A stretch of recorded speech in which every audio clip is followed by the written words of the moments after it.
Bismillahirrahmanirrahim. Assalamualaikum warahmatullahi wabarakatuh. Alhamdulillah, pada kesempatan kali ini semoga kita semua selalu dalam keadaan sehat walafiat, selalu dalam lindungan Allah Subhanahu wa taala dan dimudahkan setiap urusannya. Amin ya Allah, amin ya rabbal alamin.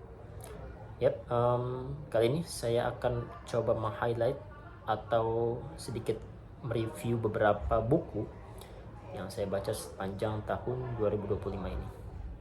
Hanya ada beberapa buku yang menarik, ya barangkali bisa menjadi rujukan teman-teman untuk bisa baca. Dan saya akan tarik kesimpulan pada judul The Three Best Books of 2025. Bukunya apa aja? Ini dia. Di nomor 3 ada bukunya dari Tom Nichols yang berjudul Matinya Kepakaran, atau dalam versi aslinya adalah The Death of Expertise. Buku ini menjelaskan tentang fenomena masyarakat sekarang yang hidup di era informasi yang begitu deras, yang begitu masif. Juga men-challenge kita sebenarnya untuk lebih teliti, ya, untuk lebih bijak agar tidak terjebak pada bias informasi atau disrupsi informasi sendiri yang akhirnya menyesatkan kita ya, sebagai masyarakat kolektif, terlebih juga nantinya sebagai bangsa. Buku ini juga mengajak kita untuk menghargai ya peran para pakar, karena bagaimanapun pakar adalah salah satu peran yang sangat dibutuhkan oleh negara ya, terutama dalam setiap kebijakan pemerintah. Misalnya dari hal yang paling sederhana sampai yang paling kompleks, tentu dibutuhkan nasihat dari para pakar, karena seperti apapun kebijakan yang diambil tanpa mempertimbangkan nasihat atau masukan dari para pakar, ya kita bisa tahu sendiri ya, banyak contohnya memang yang barangkali sudah terjadi, tapi saya tidak mau bahas itu. Jadi intinya adalah buku ini mengajak kita ya secara sadar ya untuk lebih melihat fenomena ini dengan kacamata pengetahuan, dengan tidak bangga menjadi seseorang yang tidak tahu dan seolah-olah dia cukup tahu begitu atas substansi yang dibicarakan.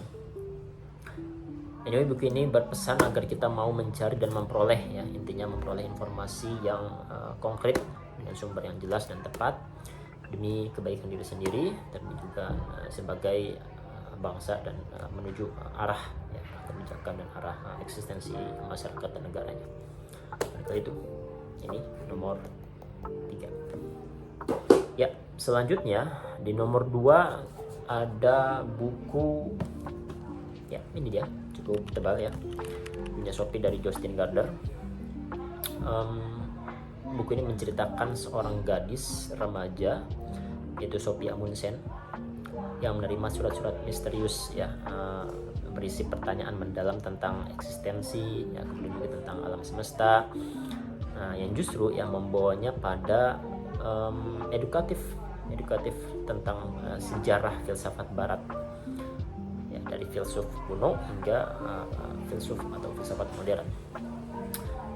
Di ceritanya Sophie banyak belajar tentang para pemikir, tokoh-tokoh filsafat barat seperti yang ya kita ketahui ya, dari Socrates, kemudian Plato, kemudian Aristoteles, kemudian ada René Descartes, kemudian juga ada Immanuel Kant ya, dan seterusnya. Hingga pemahaman tentang eksistensialisme dalam format yang sangat mudah dipahami ya. Jadi buku ini menjadi rujukan beberapa mahasiswa barangkali atau pembaca atau siapapun masyarakat awam yang ingin mengenal apa sih itu filsafat dan bagaimana substansi yang dibicarakan, yang dijelaskan begitu. Karena ini mudah ya, buku ini mudah dipahami dan dikemas dengan cerita yang menarik ya.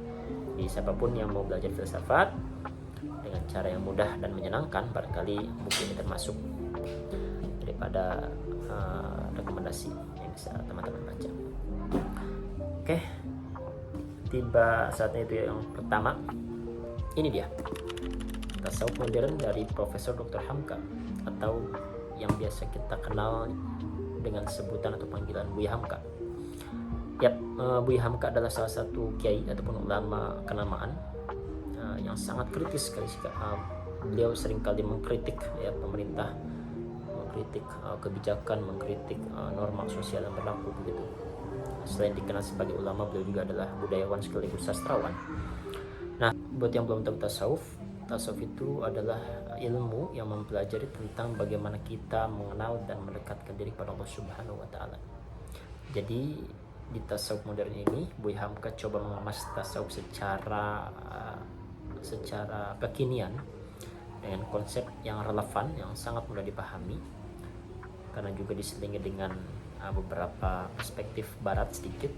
Cuman yang paling utama dari substansi yang diangkat adalah tentang bagaimana sikap dan akhlak Rasulullah SAW, tentang akhlak beliau yang zuhud, ya, kemudian qanaah, kemudian penyabar dan seterusnya. Ini justru akan membawa kita pada kebahagiaan yang sebenarnya kita butuhkan, yang sebenarnya kita cari gitu. Jadi sekali lagi, siapapun yang tertarik untuk belajar agama selain fikih kontemporer, kemudian juga selain syariat, ya, tafsir dan sebagainya, barangkali tasawuf juga perlu untuk kita pelajari, ya, supaya kita bisa lebih mengakrabkan diri, mendekat dari Allah Subhanahu wa taala. Ya, barangkali itu aja yang bisa saya sampaikan pada kesempatan kali ini. Terima kasih banyak teman-teman atas atensinya, atas supportnya, atas segala masukan dan kritik saya terima. Nanti di kolom komentar silakan bagi yang mau memberikan masukan atau konten apa nanti yang barangkali menarik ya untuk dikemas begitu. Yap, izinkan saya untuk menutup konten ini dengan salah satu kutipan yang sangat powerful dari Pak Faruk bin Faiz yang berbunyi, kuasai dunia dengan ilmu, jalannya adalah dengan belajar, ya, kemudian senjatanya adalah dengan menulis, dan kekuatannya adalah dengan membaca. Maka ikro, bacalah. Ya, terima kasih. Kurang lebihnya mohon maaf. Bila kisah bilhaq fastabil khairat. Wassalamualaikum warahmatullahi wabarakatuh.